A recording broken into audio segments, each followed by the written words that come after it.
Welcome to LOA Today. I'm Walt Thiessen. With me today is entrepreneur and Abraham Hicks fan Louis D'Souza. This is your daily dose of happy. We are so happy you decided to join us today.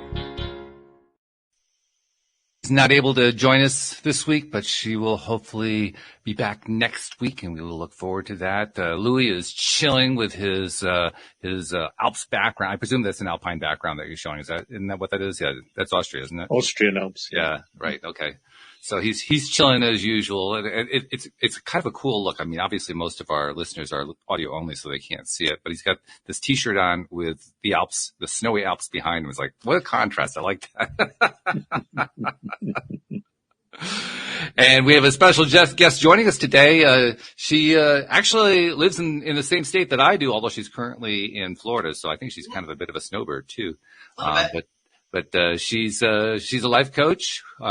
She's the CEO of Catalyst Life Coaching, and she's going to tell us a little bit about how she got going in that and what are the main things that she likes to emphasize. But first of all, Julie, thank you for joining us. And how you doing in Boca Raton? Thank you for having me. I'm doing fantastic. It poured rain all day, but it looks like the sun's coming out now, so we're good. See, it poured rain up here too, so there's no difference. Live down there, no difference at all. Exactly. So give us a little idea about your background. Tell us how you end up being a life coach. Oh my gosh, I'd love to. So I have a great story, I think. When you get to this age, you usually have some interesting things to talk about. But I started my journey. I became a mom at 16. And so kind of gave me this perspective of, all right, girlfriend, you got to go figure it out. Make sure you've got a great life for you and your daughter. And so I've always had this driven kind of quality about me. But I became a registered nurse when I was 19, and I've been a nurse for 28 years. The last 10 years, I was a nurse executive at a medical record company. And while I was in that role, I got my life coaching certification and was doing that on the side for about the past 2 years. So it's something that I've always done. I've always mentored. I would lead large teams, and I would be mentoring my, direct reports. It was just my nature. And decided that it was my passion and my calling. So in October of last year, I decided to jump into this full time. And so I have Catalyst Life Coaching. I do one-on-one coaching programs. I hold retreats. I do workshops. I do speaking. Anything to help people decide. That's really my claim to fame is you decide. You have control over your life. I have a great kind of program, the Julie Allyson program for decision making, and all of it has the law of attraction manifestation woven into it because that's what has changed my life. And so that's me. Okay, so let's go there. Since you brought up LOA, how do you tie that in? Tell us, talk about that chunk of it, so to speak. Sure. So so this is the way I operationalize, and I know I sound like I'm making law of attraction very black and white, and it's not really. However, I see two swim lanes in my work, and they're parallel and they have to be going at the same time. So the decision-making process, if a client comes to me and they say, okay, I have this big decision to make, or I'm not sure what I'm supposed to do, or I don't know exactly what I want to do, but all within that are decisions that have to be made. So I bring them along this journey of really understanding who they are at that point in their life. So what are your core values right now? What's important to you? And what does that look like? What things could possibly be holding you back, limiting beliefs, stories that you're telling yourself that aren't really true? How do we get rid of some of those blocks? And then what is it exactly that you want to do in your life? So I call the first part reset. Second part is reimagine, which is, what do I really want? Like, dream big. What do I want next? Whether it's my job or my relationships or my finances or my health. And then the next piece is, and a lot of the law of attraction manifestation is built in there. And then the reemerge piece is, okay, so now what? Right? Because I think Jim Carrey said it, like, you can't manifest and go sit on the couch and have a sandwich, right? There has to be action. You have to change habits. You have to change behaviors. So those are my tactical things, but all along that journey, I'm talking with them about how the law of attraction and manifestation ties into those things, right? So if you have these limiting beliefs and you continue to think them, well, you're attracting those things to you. When you're talking about reimagining what you want, you need to be crystal clear on that. How does it feel? What does it look like? Who are you with? get as specific as you possibly can. I talk a lot about the power of imagination and how we don't play as adults like we did when we were children, and we're ripping ourselves off.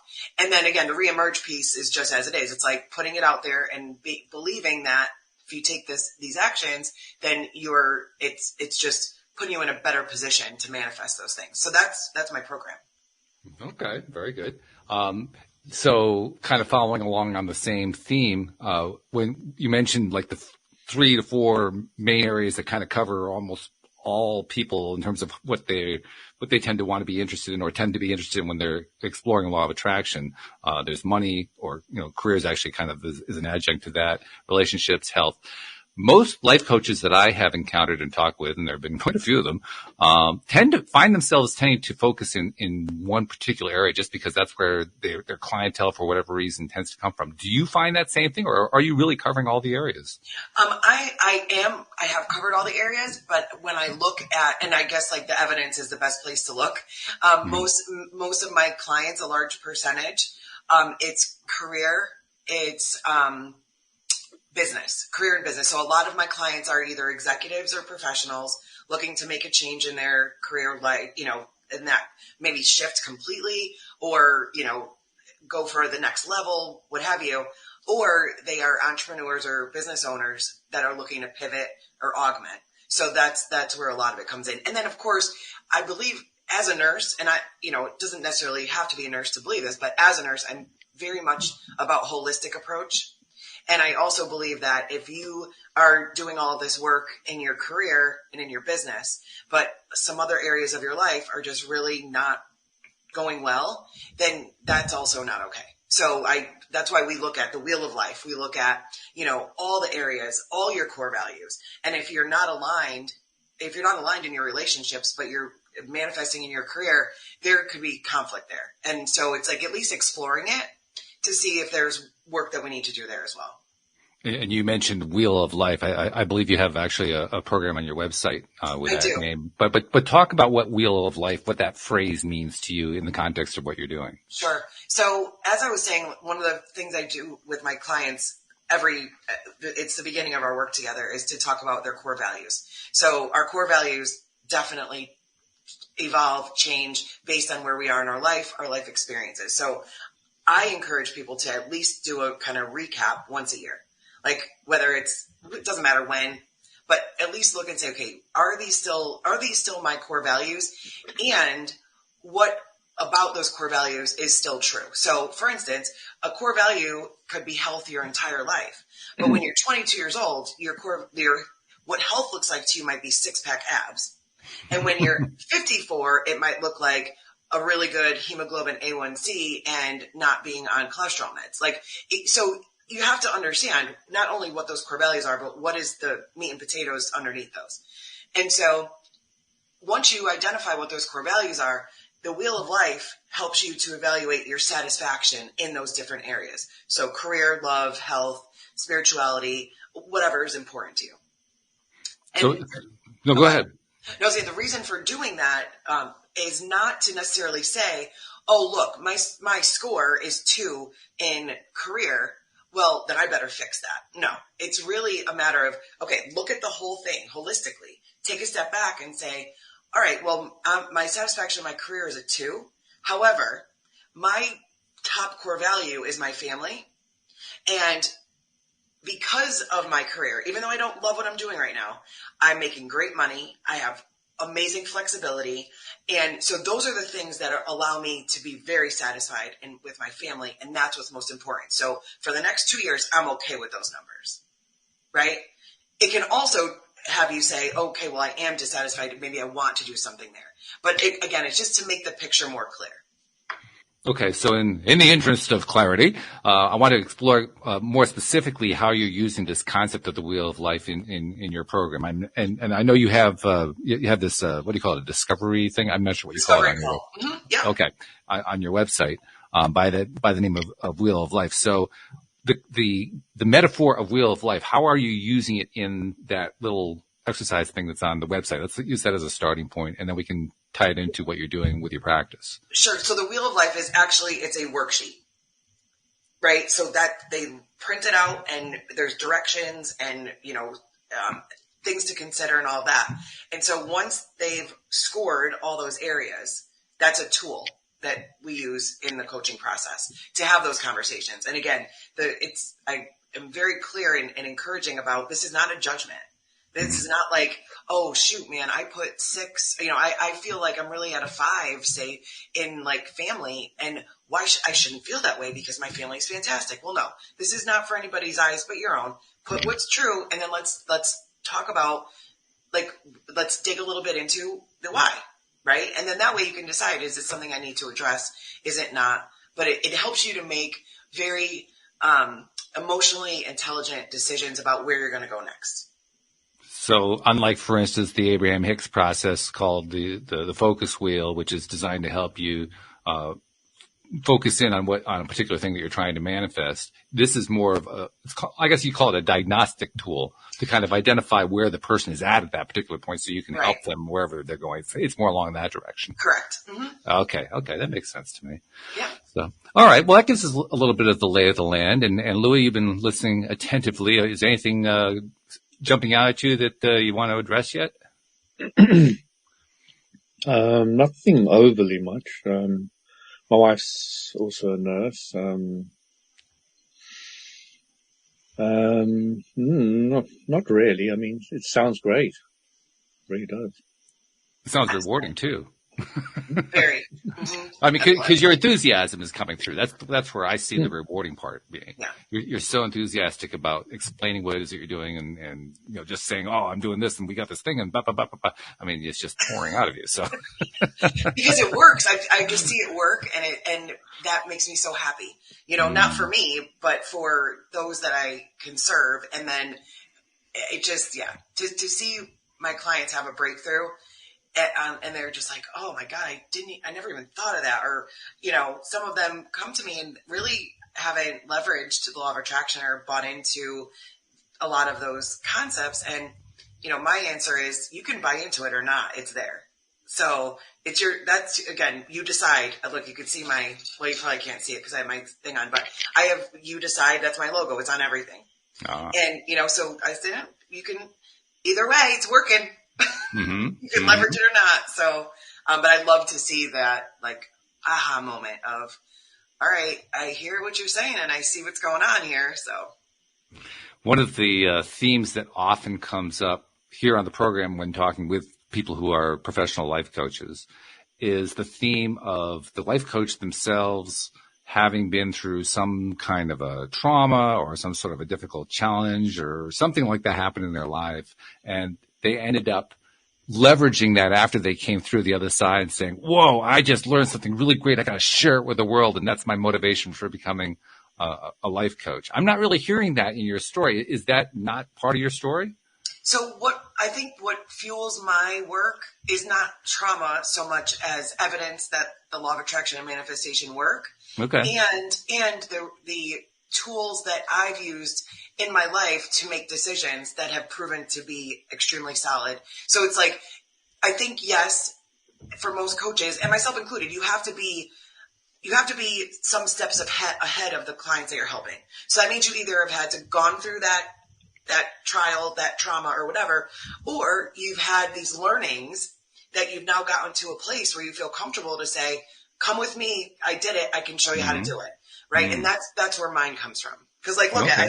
I have the secret right here. It's from 90 something. It's on my bookshelf. I've got all the things. I love it. It works. So I'm like an evangelist or something, I guess. Yeah, you're like Joel Elston, one of my longtime co-hosts who had been away for a while, but he just came back in the last week or two. And he is a former psychotherapist and currently a life coach in the Richmond, Virginia area. And he buys wholesale like 1,000 copies of The Secret every year and hands them out to everybody who comes into his office. So, well, that's where my journey started. And that's why I feel like, that's why it's kind of like my anchor. That's where I started like 18 years ago when I read it for the first time. Plus, I really appreciate the fact that Joel is single-handedly keeping so many used bookshops in good order. I think it's a great thing. It's a great thing. Yes, we don't want that to die. That's right. So, okay. Did you also go down the Abraham Hicks route? Pardon me? Did you also go down the Abraham Hicks route? Yes, absolutely. I listen to the morning manifestation, like it's the one that's really, it's a fast one. I listen to that all the time when I'm in the shower, and I'm like, yes. Rampage of Appreciations as well. Yes, exactly. That's the one. I do. I absolutely love that. Absolutely love Abraham Hicks. What I've done over the past however many years since I read The Secret is I've really tried to look again holistically, because the people you come in contact with are all different parts of the spectrum, right? The law of attraction can be as woo-woo and, whatever as it can be, all the way over to Joe Dispenza and like extremely scientific. And I think like people are at different parts of that line. And so I've tried to educate myself on all, because it's all the same thing. It's just said in different words, and I like to be able to meet people where they're at, whether they're clients or not. And so some people, like I've had people I've coached where I've told them about that morning meditation and they love it. And they're like, yes. And some people are like, what in the world was that? And so it's like, okay, let me regroup and find out how else I can get you that message. So yeah, I do love it. One word that keeps coming up with you is holistic. And I get the impression that it has a very specific meaning for you. What's that specific meaning?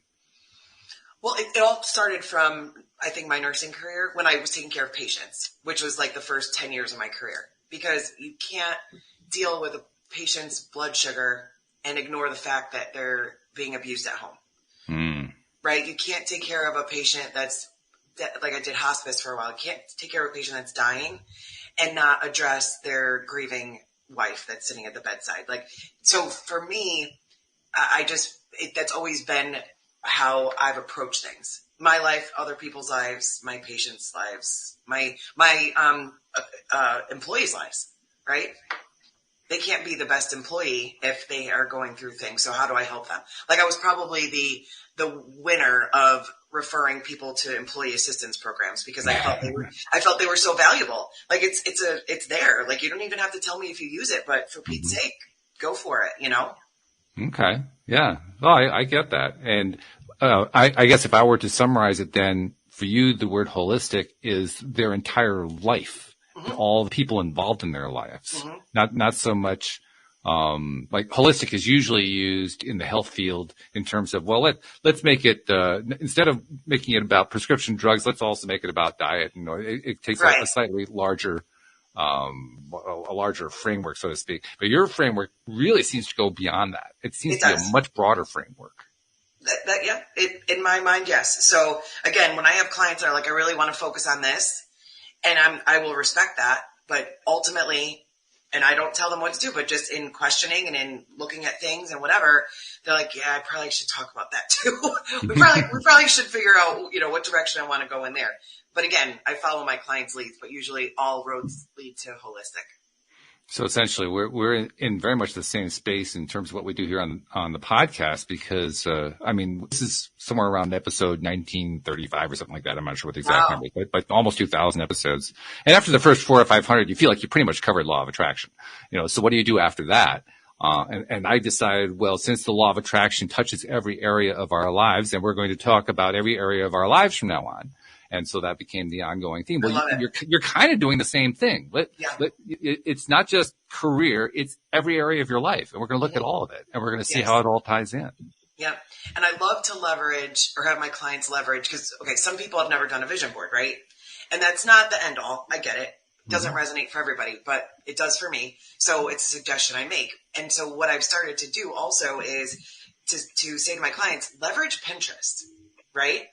Because when you're thinking about your core values, let's say you have 5 top core values, make a Pinterest board for each of them and just search. You have the internet is like the infinite universe, right? Go find all the things that represent how you feel and what you do and all the things in that particular area.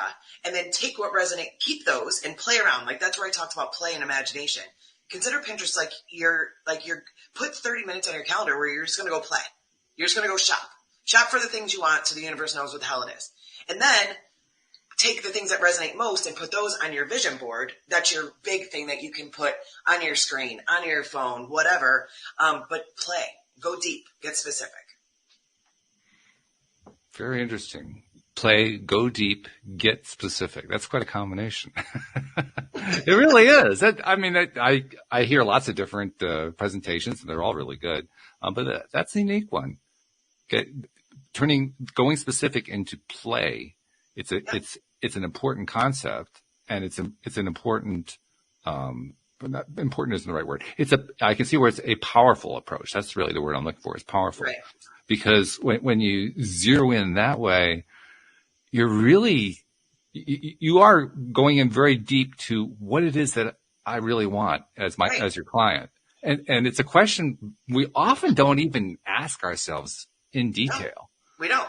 I mean, there are a lot of people, if you were to ask them point blank what they want, most of their answer is going to come out with what they don't want. Well, that's true too, right? And we talk about a lot here. Yeah. And if my clients are doing that, I'm like, perfect. Write down what you don't want. And then let's write down what you do want. Now let's talk about what you do, So it just depends on where they're at. Because some people do come at things very negatively. Yeah. Yeah. And it's a little bit of a shock when they're faced with, okay, I'm going to tell you what I want. I just came out with what I don't want. And then somebody says, well, yeah, okay, that's what you don't want. What do you want? Right. Because they aren't used to thinking that, when most of us are not trained to think that way. I know. That's why I'm helping to train people. Yeah, right. It's one of my favorite things to do here on the show. We get a conversation going. We go down some rabbit hole, which we do all the time. We love rabbit holes. And while we're down the rabbit hole, somebody expresses something, as so often happens, in using negative terminology. And I'm saying to myself, okay, so how do you flip that around? What's the more positive way of looking at the exact same thing? And I have really come to the conclusion it's a skill that has to be learned. It's not something that you necessarily absorb. You have to go out of your way to kind of study it and kind of learn how to, absorb it into your conscious mind on a regular basis. Yeah. And it takes practice. Takes a lot of practice. Yeah. Yeah. I mean, humans are strange things. I mean, we suffer our poverty, and if we're rich, we suffer our taxes, and if we're uneducated, we suffer, and if we're educated, we suffer even more. We're good at suffering. And if you've got a pronoun, you suffer, and if you don't have a pronoun, you suffer. But what that's really telling me is that we're suffering our imagination, our thoughts. We're suffering because nobody ever said to us, when you know what you don't want, focus on what you do want, and make sure you turn that corner, otherwise you will suffer. Right. And that's basically the very simple explanation of it all. And we're suffering our own intelligence. Right. Because it's all there. We're just not leveraging it. Yeah. But it is interesting to work with very intelligent, professional, executive people who, when I say, when they're thinking about, like, let's say, for instance, changing career or getting to the next level in their current corporation or whatever. And I'm like, what I want you to do is sit with this thought. What is it that you want? How do you want to feel? What do you want it to look like? Like, when I go through all the very specific things I want them to think about, they're just like, what? Really? And I'm like, yeah. And then they do it, and the next week they're like, whoa, like that was not that easy. But once I got started, I realized I want it to be a very collaborative environment. I said, excellent. Now the universe knows what you want. Instead of like, well, I know, no, really. Yeah, because you're going to get, I don't know, really, deliver it to you. And not only does the universe know what you want, but you're developing a muscle that wasn't getting development before. Right. Yeah. I mean, that to me is even more important. I mean, I get why we're all so attracted to, well, the universe is getting the right message. I mean, that's basic LOA theory. But ultimately, what we're really wanting to learn to do is to habitually focus our attention in the way that serves ourselves the best. Because if we can do it habitually, then it's easy. Up until the time that it becomes easy, it's hard. It sounds so obvious to say that, but it's true. Yeah. It can be really hard just because we've never done it before, or very little anyway. Not enough to say, well, yeah, I've been doing that regularly. Yeah. I continue to marvel at it. I continue to marvel at how boy, we just we trap ourselves. I don't know of a better way to say it. We don't do it intentionally. It's not like we go out of our way to, undermine ourselves, but we go out of our way to undermine ourselves. And then we don't understand why. We don't understand what happened. We don't understand how we could get into that space and why it would make a difference and so forth. I mean, some of us encounter LOA teaching, and that certainly helps those of us who do. But even some people who do encounter it, they still don't quite get it. Because it does require a couple things that can be a huge challenge. One is self-honesty. Really being honest with yourself about what you believe and what you've been doing and where you've been giving your attention and all that kind of thing. I remember early on, among the earliest episodes of the podcast, we would talk about how people would basically just go out of their way to not be honest. It sounds like I'm saying this in a judgmental way, and that's really not what I'm trying to do. But I'm trying to describe the fact that people just habitually did not get honest with themselves. And how, in my own experience was different because I remember the first time I got exposed to the whole LOA teaching, I was instantly aware of all the different ways I was undermining myself. I was just overwhelmed with how the hell am I going to change all that? I got these massive number of processes, massive number of habits I got to change. I just felt blown away by that. But that apparently is not the way most people deal with it, I guess. Maybe it's a defense mechanism. I'm not really sure.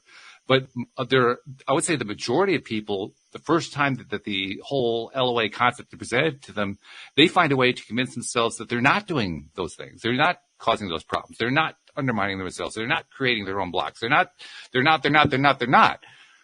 And then along comes the life coach or the therapist to try to show them, well, yeah, are you sure about that? Right. Yep. Yeah. Well, and I think too, there's our nature, our human nature is to stay comfortable, even if it's uncomfortable, right? Like we don't want to be uncomfortable, but if that's where we've been for a long time, then it's safe, even though it's uncomfortable, right? And then if you say, okay, well, if I am all into this thing, and I am acknowledging the fact that my thoughts, my behaviors, my whatever is contributing to the next thing, it's scary. And it's odd from my perspective in that so often that which we consider to be comfortable and safe is neither. Exactly. Right. But it's familiar. Yes. That's what I call it. I call it the familiar zone for that very reason. Yeah. But I continue to be amazed how many people, they'll have regular traumatic experiences going on in their lives that are very cyclical and they obviously are contributing to them and other people are contributing to them. They can be domestic violence. They can be various kinds of drug or alcohol type things. There's a whole bunch of different ways that people can kind of mess themselves up. And over and over and over again, they're all essentially making that same mistake and not realizing it. Or if they do realize it, somehow they bury it. Yes. But it never actually comes out into the open. Right. To be looked at. And so they really do feel that they end up living in a lifestyle. People who are really caught up in something like that, in that kind of a loop, they really are living with violence or dysfunction or some kind of really, well, dysfunction is the word, really dysfunctional situation, and thinking of it as safe and thinking of it as comfortable. And I look at it from the outside, I say, whoa, we human beings, we have a remarkable ability to rationalize anything. Right. If it's familiar. Yeah. If it's familiar enough, if it's kind of, if there's enough tape playing over and over again, boy, we can rationalize anything as being safe or comfortable. It's really, it's scary, remarkable at the same time. Yep, I agree. I mean, I get rather annoyed when somebody says, go safe, drive safe. I said, why don't you say drive excitedly? I mean, come on. Why do I want to be safe? It sounds so boring. I just shake my head. What can you say? One of the things we love about Louis is he has a remarkable perspective. Just remarkable. Use it or lose it. Oh, that's funny. It is funny. So, I know you can't get into specifics about clients you work with and so forth because that would violate confidentiality. But give us an idea of just some of the themes that tend to come up a lot. Talk about some of those a little bit. Well, one of the themes for sure is I think that this goes back to what you and I were talking about a little bit before we went on live here, is the way that we've been raised, right? And this is not faulting parents. That's not where I'm going. But most of my clients are, like I said, executive professional business owners. Most of them are women. Mm-hmm. And the way that, you're raised is, okay, so you're going to, in that generation, like, oh my gosh, you're going to go to college because, that's what, oh my God, women can go to college and they're going to do all the things. So, oh my God, go to college, get your degree. Oh, wait, get a master's degree. Okay, do that. And then get a great job and get a super job. And, oh, by the way, marry the man. And then also have the children. And then, when we get older, you're going to take care of us, the parents, right? So that's kind of been the thing, like work hard, get your 401k, make sure you have vacation time, PTO is important, blah, blah, blah, blah. And then most of my clients get to this age where they're like, hold on a second. Wait one moment. I don't know that this has to be the way it is. And it's not that the way it is bad. It's just, that's the way it's always been, so nobody questioned it. But now it's like, all right, I'm at this point in my life where there might be a little less left than there was that I had. And so do I really want to be doing all of this going forward? And that's where many of my clients are. It's like, I want to either ramp it up. I want to do something completely different. I want to, completely pivot. I want to buy the vacation house. I want, so there's a lot of that realization of, I want to make sure that this next chapter is everything it could possibly be without the tenets of what we thought it had to be. That's where a lot of my clients are coming from. So they're basically challenging the childhood narrative. Oh, yes, absolutely. Mm-hmm. Mm-hmm. Yes. Which is a healthy thing. I love that. Yeah. Mm. And it makes me very happy because it's like, make sure that, and I'm big on, like I said, my mantra is you decide and you write your next chapter. Do not let it be written for you because there are many people with a pen at the ready that would love to write it for you. Oh, yeah. Right? So make sure that you are controlling that narrative. You're making those decisions. And it's a really, really empowering and liberating thing for my clients. When and the only person you've got to blame is yourself. Exactly. Right. Because even if something bad happens to you, something negative, like I had breast cancer when I was 42. That sucked. But you know what? It happened and I took a step back and I was like, it's not gonna control my life. It's not gonna control my narrative. And I did everything I needed to do to continue to work and do all the things. I had a choice. And that's, people just have to remember that they have that choice and feel empowered to do the thing. Because then you feel very liberated. Yeah, remember choice. Yeah, when you get to that point, you start realizing that, because I've chosen everything, I control everything, therefore, I have more control in my life, therefore I feel better and I feel more able to achieve my goals and all the rest of it. So, yeah. Yeah, it's a beautiful snowball effect. Mm. There's a great power in choice as well that I think you can easily forget about if you don't give it attention. And so in that sense, when you kind of rediscover it, whoa, oh my goodness, I had no idea. And you start to appreciate choice more. Of course, once you're appreciating, you're in a high vibe state. Mm-hmm. But that appreciation is the best kind of appreciation is genuine. Mm-hmm. Because you you pulled away from it and then you came back to it. Right. You pulled away from the choice, you gave up on choice, and then you came back and said, oh, I really do have choice. And you decide to embrace choice and go for it and get excited about it. And then life just got reinfused. I love that. Reinfused, yes. Yeah. That's what it is, right? It's all of our life. We're constantly making choices consciously or unconsciously, subconsciously. But we're still making choices. It's just a lot of the time we're not giving ourselves credit for it. So when we discover that we have that power, I guess what happens is we do it more consciously now. We do it with greater awareness. And what could you possibly be more appreciative of than what you're aware of? Another one of my favorites, is awareness is key. Mm-hmm. In anything, right? Like just awareness of your reaction to things, awareness of the fact that you do have the ability to decide, awareness of when you are falling into some of those limiting beliefs. Like you can have a negative narrative in your mind. You can have limiting beliefs. Okay. And the key is that you're aware that, okay, that's coming up for me right now. I'm aware of it. So now I can take a step back and I can make a choice to say, am I going to believe that? How am I going to react to it?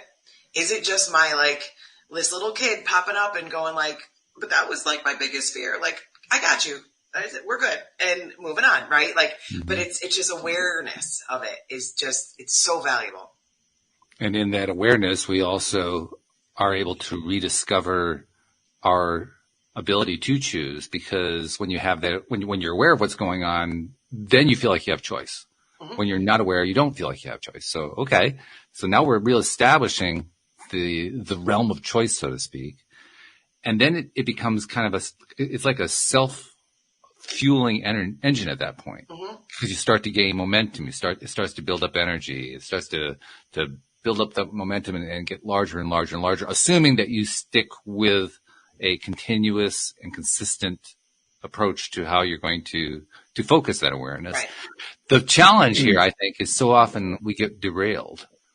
We get derailed in a wide variety of ways, but they all kind of add up to shifting that awareness. Okay, I was aware of X for a while, but I got distracted by Y, and so I've forgotten about X. So I'm just going to skip X, and then X goes away as something to be aware of.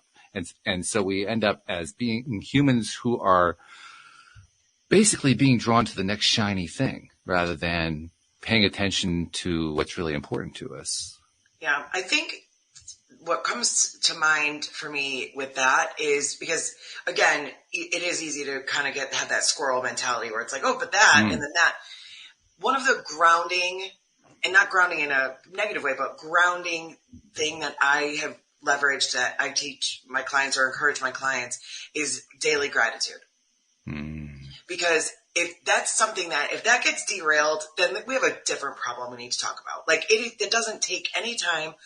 It takes positive energy to, whether it's think about, meditate on, or write down what you're grateful for when you wake up in the morning and when you go to bed at night, or maybe just once a day. I don't even care. I walk around all day thinking about what I'm grateful for. It's the way I am. But if you can commit to that at least 5 days a week, that when you're feeling grateful and you're feeling that gratitude, it kind of is I feel like it's the beginning of that habit stacking. Okay, oh yes, I'm grateful. Okay, yes, awareness. Oh yes, I do have choice. I feel like they're kind of strings attached to each other. And it's like that starting piece that is not as challenging as the other ones are, but it leads to it, if that makes any sense. But challenging. Say that last phrase again. Something because really remembering about being awareness is key. I can make my choices. I decide, because those things are a little bit more, oh boy, I have to decide. I know that I get to, but I have to. Wow. If that whole practice kind of starts with daily gratitude, I feel like it's easier to, first of all, start with gratitude every day, but also then it kind of bleeds into, oh yeah, and that awareness, and oh yeah, those choices, right? It's an easier place to start daily, I think. Okay. Yeah. I get the sense then, in part because of what you just said, but also in part because you mentioned a moment ago that you're doing gratitude all day long, that you're what Abraham Hicks calls a pre-paver, or a segment intender. You're going through your day and you're intending for this segment of the day for this is where you're going to focus, or that's what you're hoping the result is, or whatever, and you're just working throughout your day. Am I gauging that right? I definitely do that throughout the day. I time block, not for gratitude necessarily, but I time block for the things I'm doing for my business. Mm-hmm. And there's always an intention and always an outcome that I want to have and whatever. And I also am very much a big thinker, vision person, where some people are not comfortable with that. My vision board is very much some people might look at it and be like, yeah, okay. And I'm like, no, you watch. You just watch. So you aim for the moon, which is great. I do. Yeah. Yeah, that's what Abraham Hicks says is a big problem with people's visualization, is they only visualize something a little bit bigger, and that doesn't excite you. Right. Yes. That just doesn't excite you enough. So you really aim big. Aim big. Yes. So that the juices are flowing. Yeah. Absolutely. Right. Yeah. Oh, yeah. Julie, I have a question for you. Do you find that helping people understand their reason for being an important part in your training? Yes, because again, that goes back to that holistic piece, right? It's like if you don't really understand your purpose, and that's why the core values, because that is what comes out for people is what's most important, what's their purpose, what's their passion. And that's where we always start. And they sometimes have pretty interesting revelations even at that early on point. Is like, wow, that is what's most important to me. And so maybe really what I want to be doing is, I'm trying to think of an example. Well, I had one woman that she's like, you know what? I want to go take care of my parents. I don't know how much longer they're going to be alive. And so that means that I'm going to take 6 months off from my corporate job. I'm going to leave it knowing that I'll reevaluate in 6 months, because for me right now, that's what's most important. And I'm going to figure that out. And so again, that's not like a global life purpose, but that was her immediate life purpose, is like, I'm never going to get this time back with them, and they're not ill yet. So like, let me spend this time now. But I think it can get even bigger than that with some of the clients. I think if you're aligned to that and what you're doing, whether it's work, business, relationships, whatever, life's just better generally. Yeah, I mean, I've found, and I think this is really core to me, and I mean, I know Walt will probably agree, is that when somebody really understands with greater clarity, maybe not why we're here, because I don't think anybody's really got that answer, but, you know, what we can do while we're here and what the limitations are and what the rules of the game are, like the law of attraction, etc., then a lot more stability happens to the individual. Right. Like, and that's where I used the word grounding before, right? Grounding, sometimes people think it's negative, but to what you're saying, if you know this as your foundation, then there's so much more that you can do. Is that kind of what you were talking about, Louis? Yeah, absolutely. Yeah. Love it. Actually, he brought something else that I'm kind of curious about. What he sort of barely touched on the woo side of it, which is, well, why are we here?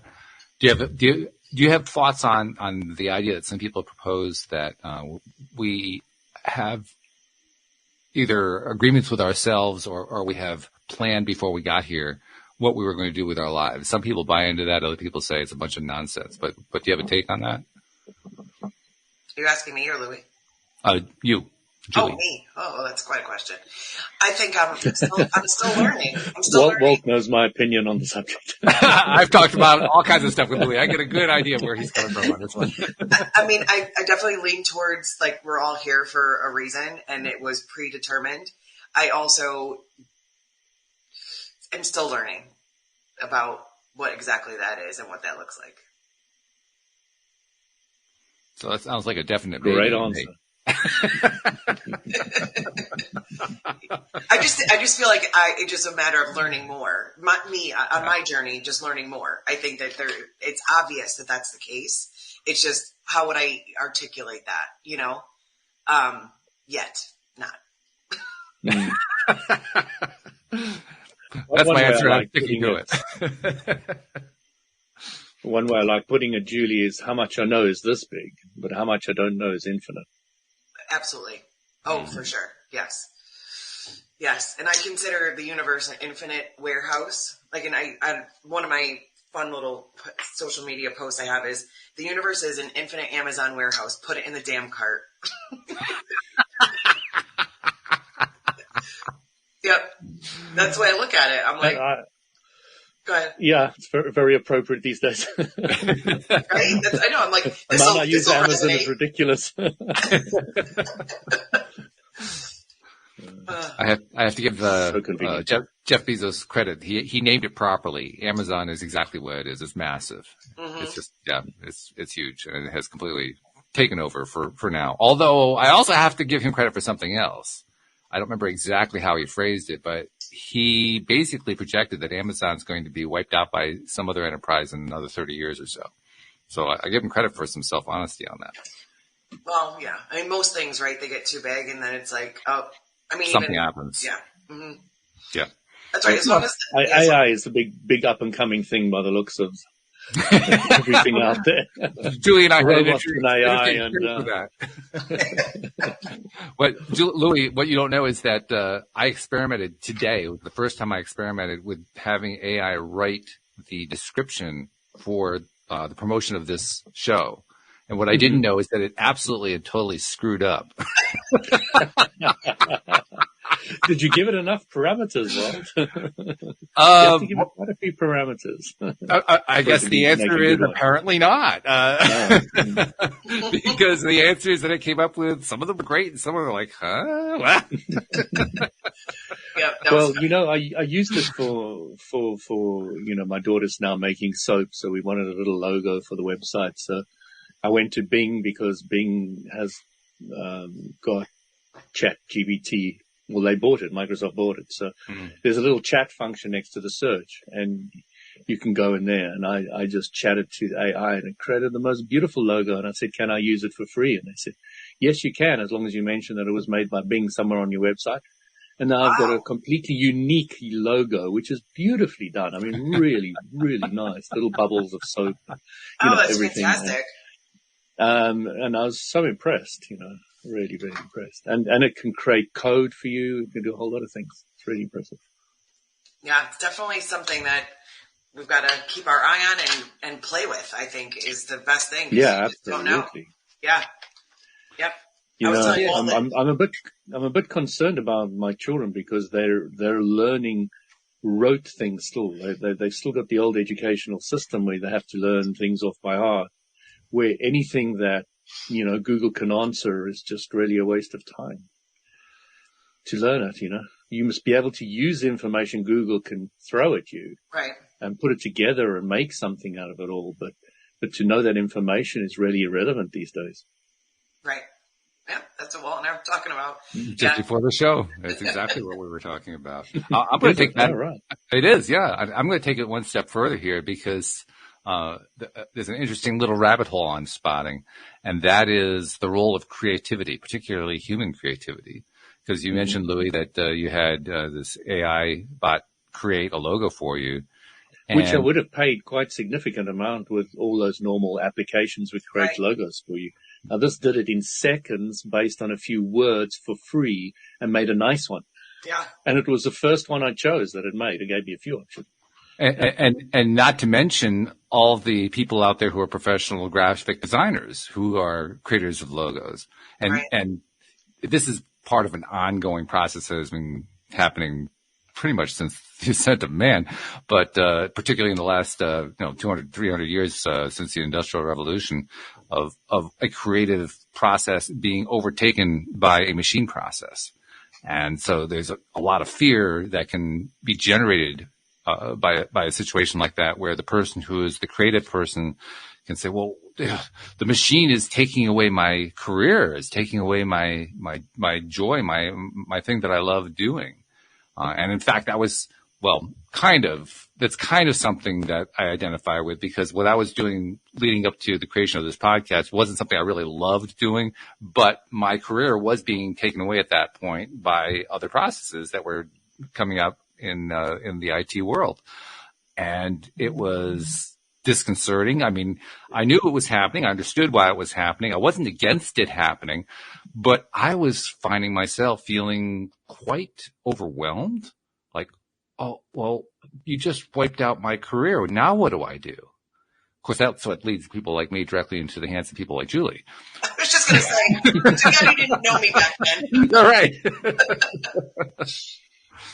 But it's true, though. I mean, that's how we end up in these little spaces that we were talking about before, where we're in that comfort zone, we're in that safety zone, and the comfort and safety zone is proving to be disastrous.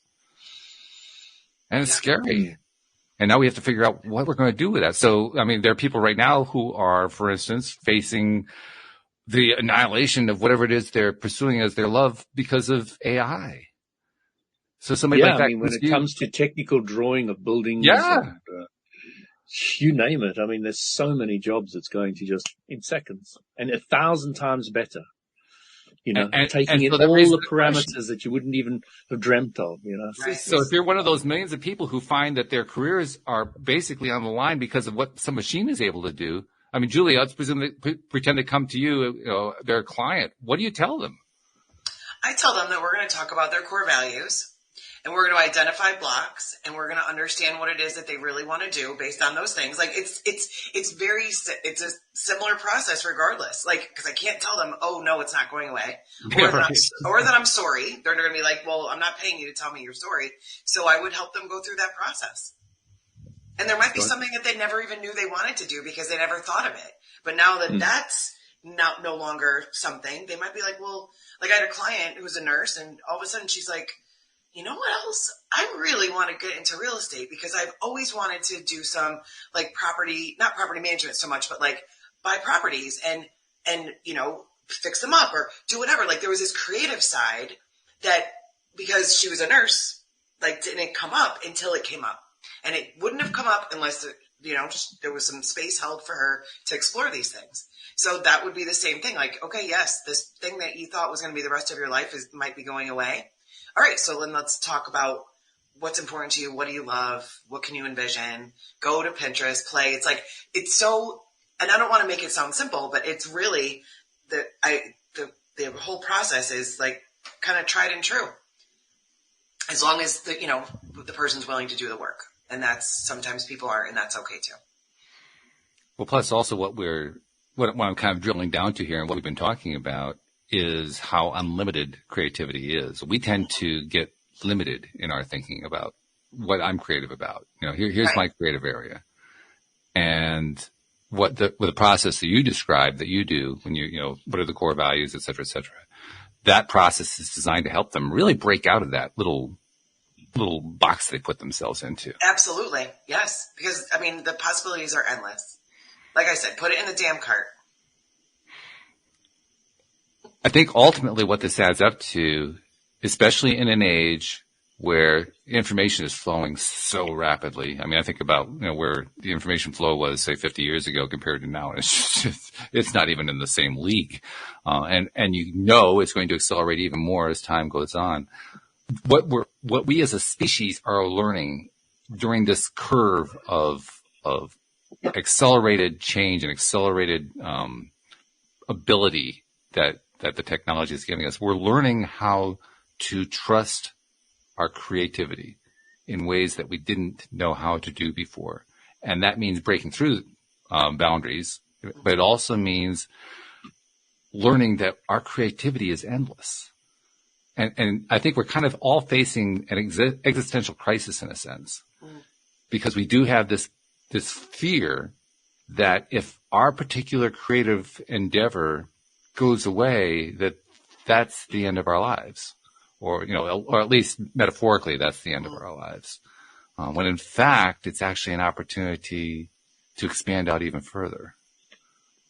I would agree. That's the challenge. Yeah. Yeah.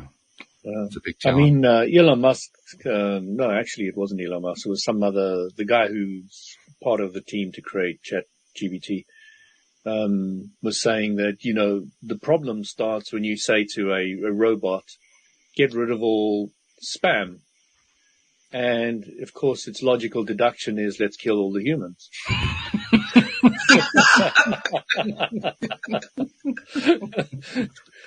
Problem sorted. You weren't kidding, Walt, when you said that Louis got an interesting person. Totally different. Yes. True. It's so true. Yeah, he keeps things lively around here. We're running a little bit short on time. I want to make sure we get a couple things in here. So first of all, Julie, if somebody wants to find the Wheel of Life discovery process that you have, I imagine they do this through the website. Yes. also talk about how people find you and how do you tell us a little bit about the sorting process in terms of whether or not somebody ends up working with you and whether or not you take them on as a client. Sure. So my website is julieallyson.com. It's Julie, Allyson. Not everybody spells it that way, but julieallyson.com. And you have the opportunity, as you said, Walt, to set up a free discovery call with me. And that can be whether, you are like, I think I might want to do some coaching with you, or if you just have some decisions you need to make, or you're interested in the work I do, that 30 minutes is whatever people want really to understand. Because some people have never engaged in coaching before. So if it's just, I'm not sure, but I want to know, totally. Also, my website, there's a link to get the Wheel of Life PDF for free, so you can grab that. And if you want, you can grab the PDF and then schedule the discovery call, and we can talk about what you've put together on your Wheel of Life, which is also a great option. And then I'm on my Instagram, Facebook, and LinkedIn are all on my website, so you can just connect to those right away. And I would love to hear from any of your guests or your listeners. I just love people, and I love all things, getting people to the next level and happy and satisfied. So, some life coaches will sort, they're only looking for certain kinds of clients who are motivated in a certain way or something like that. Do you have any kind of a sorting mechanism like that? A lot of it comes out in the discovery call. Because I'm very, you could probably tell I'm very honest and straightforward. And, I have a high accountability program because I don't want you to waste your money and time and not have results. So it's high accountability, and I'm clear with that on the discovery call. So some people are like, I don't know that I'm ready for you. I'm like, that is absolutely fine because I'm a lot sometimes, and that's okay. If I'm your person, Yeah, that's the common theme. The really good life coaches, they don't worry about that. They know that they're going to get the right ones because that's absolutely the way it works. Yeah. Some people are like, I don't think so. And the Some law of people are attraction, it can't be otherwise. That's sorry, right. What was that, Louis? If you understand the law of attraction, it can't be otherwise. 100%. Yes. Very, very true. Something else I want to mention to you, Julie, because first of all, this is a practice that I've been adopting now for the last year or so, and I really like it, and it definitely applies to you. As we go through life, there are many people who've come onto the show, particularly, who are givers. And you're one of them. You're constantly trying to find new ways to give to people, and so often because of the technology, because of the social media, the podcasts, all the different ways that we can reach out, we are reaching out to people who we never meet, we never see, and they're benefiting, and we're excited about that. But we never actually see it unless we happen to get an email from them or a phone call or something along that line. But there are all the others that we never hear about. And I think it's important to remember and recognize that. So on behalf of those people that you've never met and that you've never seen, who you've been helping all this time and who you're continuing to help, thank you for what you've been doing. That's fantastic. For what you continue to do. I appreciate that. I really think it's important. That's why I make it a practice to do that. Yeah, that's beautiful. Yeah. Thank you. And Louis, any last thoughts before we wind up today? No, nothing else. Thanks very much, Julie. It was wonderful talking with you both. It's been great having you. Thank you very much. Thank you to our podcast listeners everywhere. We'll see you all next time here on LOA Today. Goodbye, everybody. Thank you, everyone.